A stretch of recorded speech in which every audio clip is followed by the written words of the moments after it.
Bienvenidos a otro episodio del podcast de Mitología Viva. Yo soy Marlis Mejías y en este podcast se une la mitología, la cultura nórdica, así como otros cuentos e historias antiguas que son el foco del análisis y de las aventuras de descubrimiento que quiero compartir contigo. Hoy vamos a hablar de un tema un poco crudo, pero bueno, ¿cuántas veces hemos escuchado que los vikingos eran unos bárbaros, no?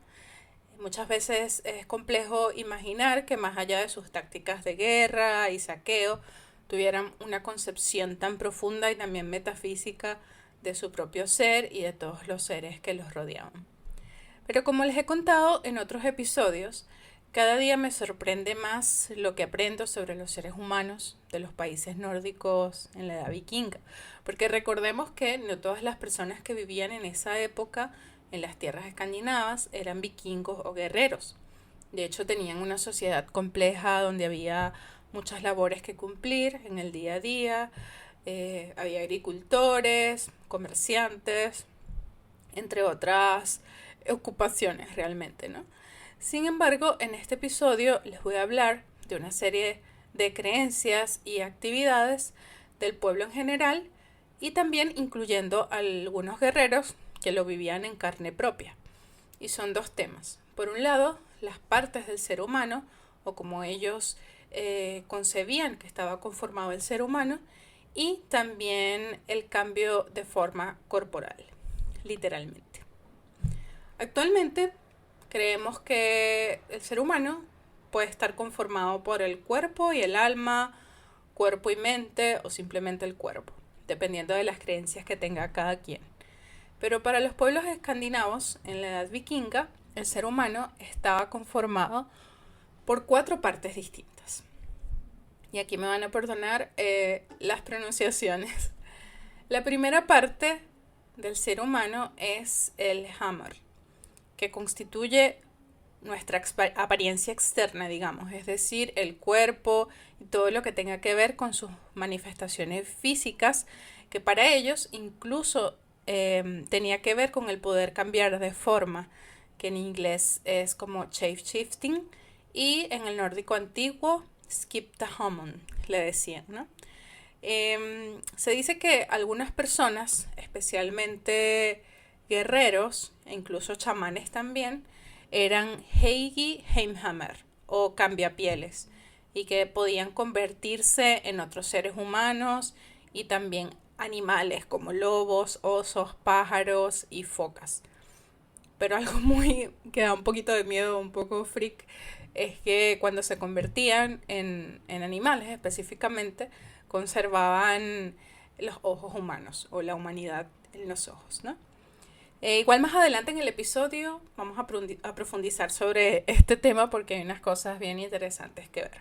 Pero bueno, la primera parte del ser humano se llama Hammer y es pues toda la parte externa o digamos el caparazón que contiene todo lo demás, ¿no?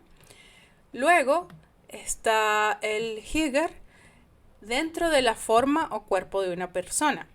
Esta palabra realmente no tiene una traducción específica, pero se dice que engloba una combinación entre la personalidad, el temperamento, el carácter y la mente de una persona. Por eso está muy asociado a lo que actualmente conocemos como alma o esencia de cada ser humano.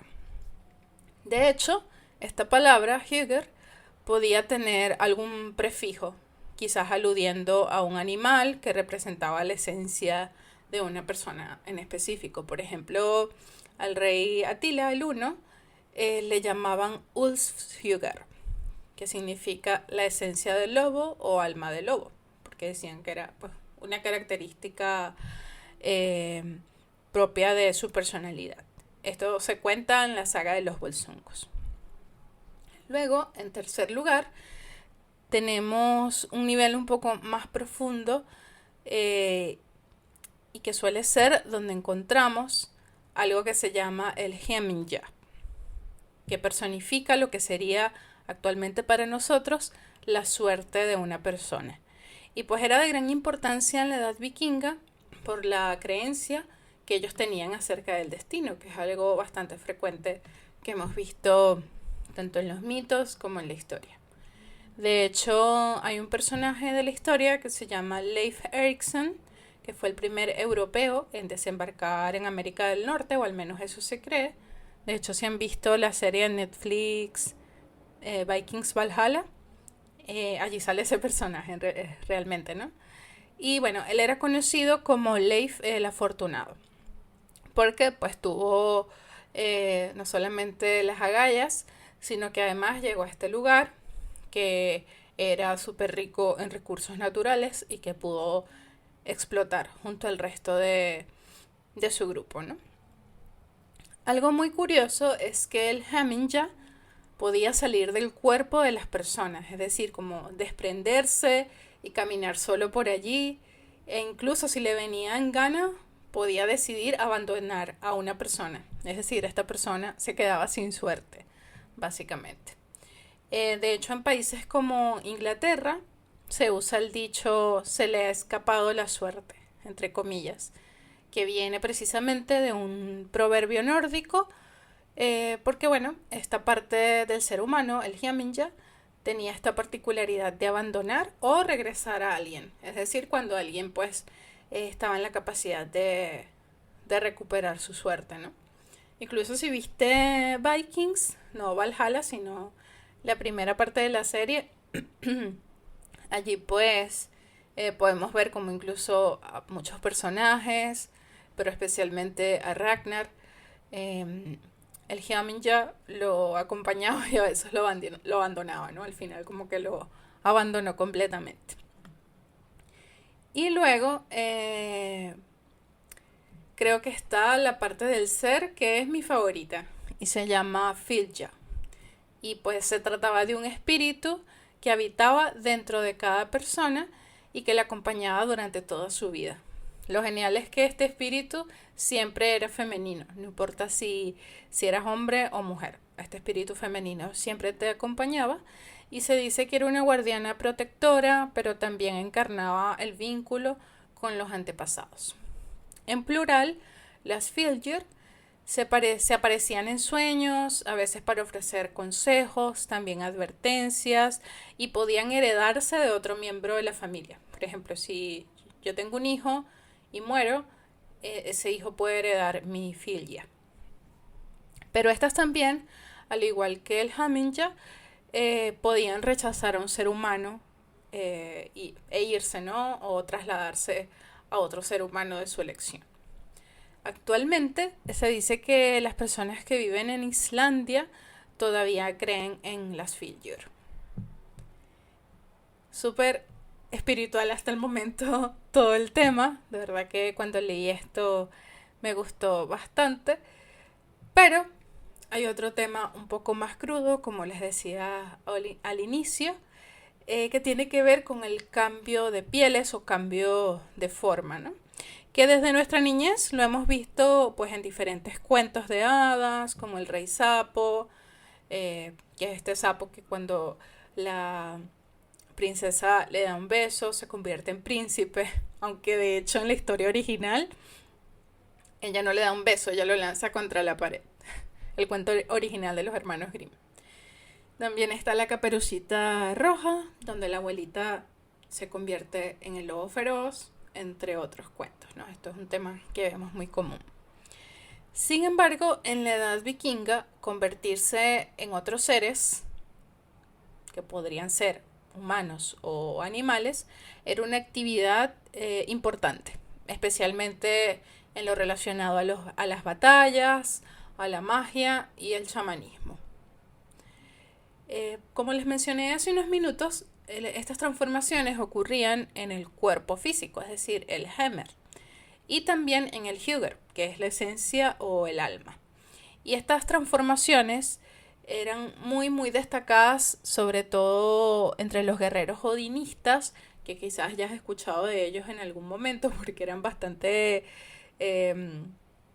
feroces y digamos que la figura del bárbaro como tal está basado en este tipo de guerreros que eran pues los feroces berserker. De nuevo, disculpen si no estoy pronunciando como lo haría un nativo, pero bueno, para que todos nos entendamos. Entonces, este tipo de guerreros odinistas tenían esta capacidad de transformar su cuerpo y su alma también, según lo requería el contexto. Hay una descripción bastante específica que aparece en la saga de los Inglingos de Snorri Sturluson, donde los describe así, y abro comillas. Sus hombres fueron a la batalla, sin cotas de malla, y eran tan salvajes como perros y lobos. Ellos mordían sus escudos, eran tan fuertes como osos y toros, mataban personas, pero no eran heridos por el hierro ni por el fuego. Esto se llama volverse berserk. Esa es la descripción que nos deja Snorri. Recordemos que Snorri fue el escritor, o uno de los escritores, de las Edas vikingas, que son, digamos, el registro principal de la mitología que da forma a la historia nórdica, básicamente. Entonces, cuando Snorri habla de los hombres que fueron a la batalla, habla de los hombres de Odín. De hecho, si vieron la película The Northman, que se estrenó en el 2022, si no me equivoco, se van a dar cuenta que al crecer el príncipe Hamlet, que es el personaje principal, él se convierte en un berserk. Y hay escenas súper crudas que van desde la preparación antes de la batalla, donde pues se ponen a cantar y hacen rituales, donde de alguna manera comienza el cambio de piel o esa transformación, y luego cuando arrancaba el ataque era evidente que de alguna manera se habían convertido en lobos, ¿no? Entonces, en esas escenas, además de su apariencia física, por las pieles que tenían encima, por los ojos que se veían incluso blancos, y por la forma en que rugían o que emitían estos sonidos animales, también vemos cómo de alguna manera la agilidad de sus cuerpos es similar a la agilidad de los animales que representan, ¿no?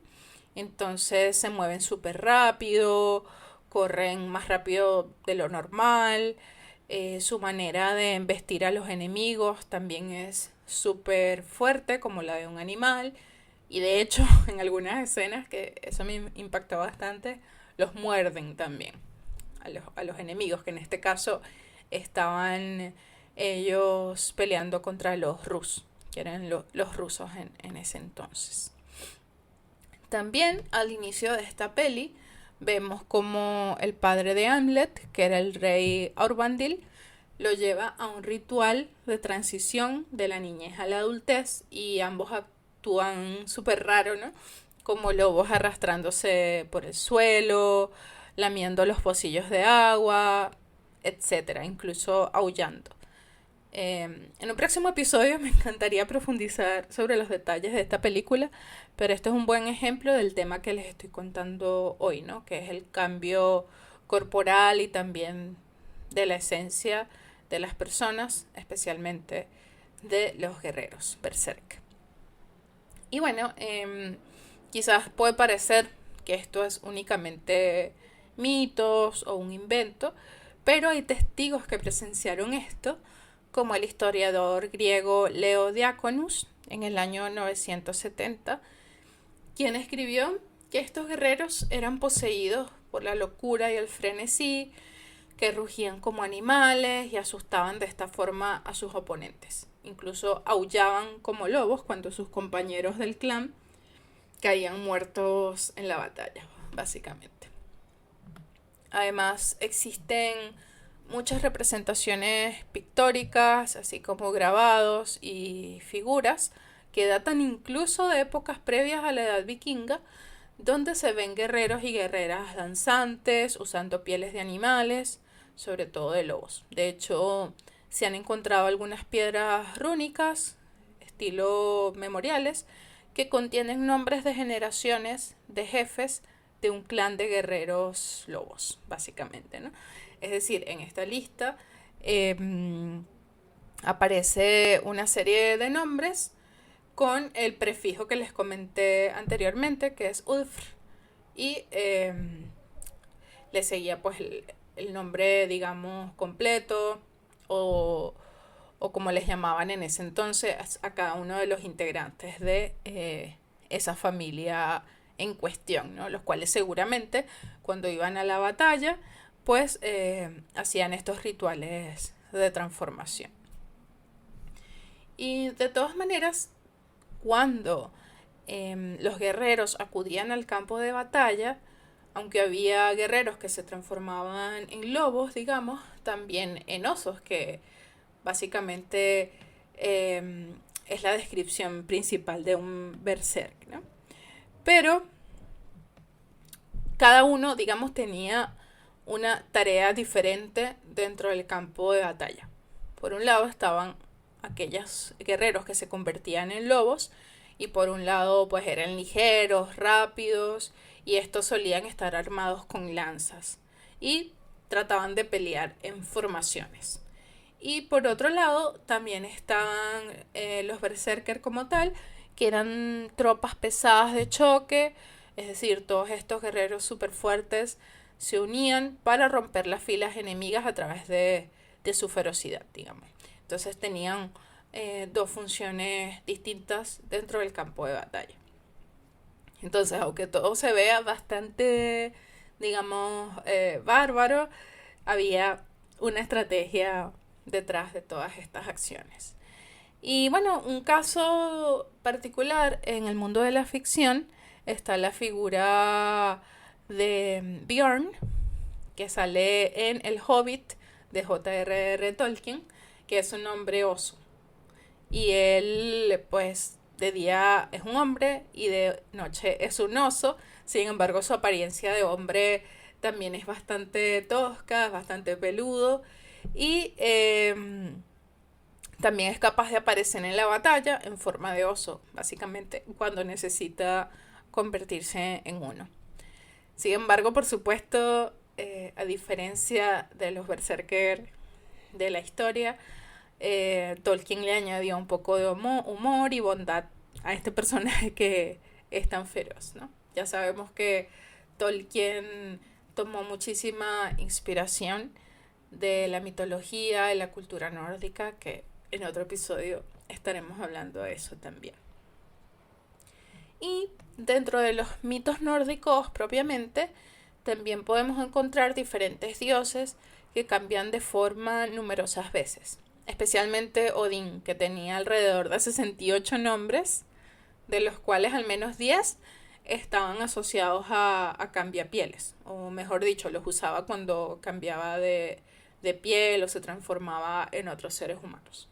Algunos destacados son Grimnir, Harbard, que no sé si recuerdan en uno de los episodios de Vikings, que llega este forastero a Kattegat, que es un tipo que aparentemente hace magia, que mantiene a todos felices, que incluso es capaz de aliviar el dolor de Ivar, el hijo de Ragnar, y su nombre era Harbard, no sé si lo recuerdan.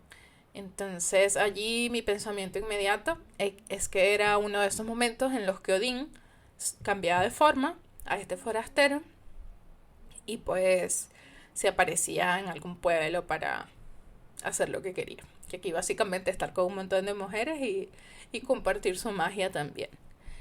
Y también Odín se transformó en el caminante que llega a la fuente de Mimir en la búsqueda de conocimiento. Por otro lado, también tenemos a Loki, que tiene algunas transformaciones destacadas dentro de la mitología, como cuando se convierte en yegua para distraer al caballo del gigante constructor en la muralla de Asgard. Y bueno, ahí ellos tienen relaciones, el caballo y la yegua Loki, y de hecho de esta unión nace el caballo Sleipnir, que regaló a Odín, que es su caballo de 8 patas. Loki también se convirtió en una anciana bruja en el mito del Ragnarok y la muerte de Balder, y además, bueno, se ha convertido en tábano, en salmón, entre otros animales y personajes en diferentes ocasiones de los mitos. Incluso Freya también era capaz de convertirse en pájaro.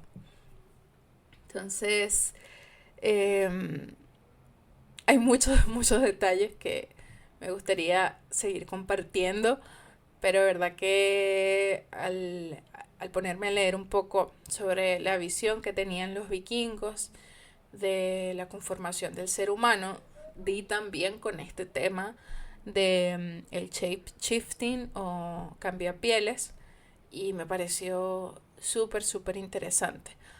Me gustaría también saber qué te parece a ti, así que sería genial poder leerlo en los comentarios, en Spotify o también en YouTube o en Instagram, por donde me quieras localizar, ¿no? Y bueno, la verdad es que mientras más leo e investigo sobre la población escandinava en la edad vikinga o sus tiempos previos o posteriores, quedo más impactada por la complejidad de su historia, de sus creencias y cultura, y sobre todo cómo se van entrelazando con otras historias que pueden ser reales, otras que pueden ser ficticias y cercanas y lejanas a sus tierras, ¿no? Básicamente se han expandido en muchos ámbitos, tanto históricos como en ámbitos de la ficción, ¿no?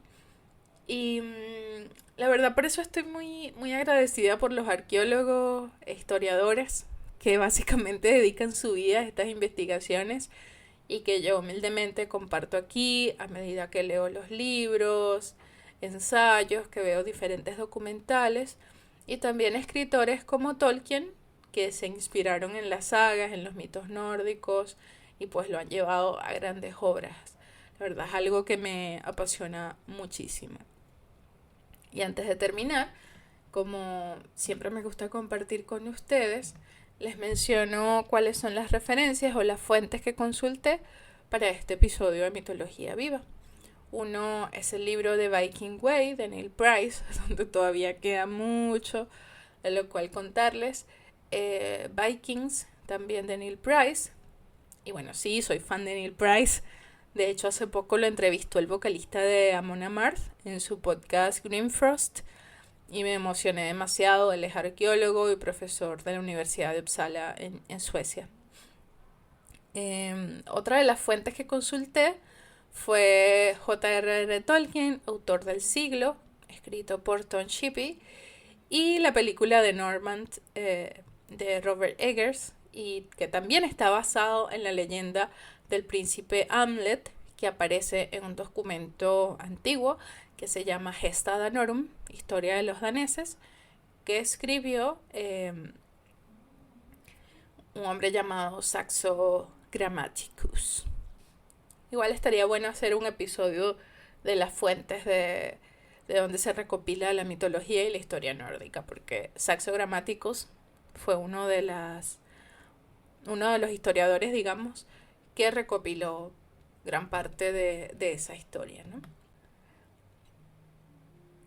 Bueno, y les doy muchas gracias por acompañarme en este episodio del podcast de Mitología Viva. Perdónenme si hablé muy rápido. Pero bueno, yo soy Marlis Mejías y nos vemos en un próximo episodio. Chao, chao.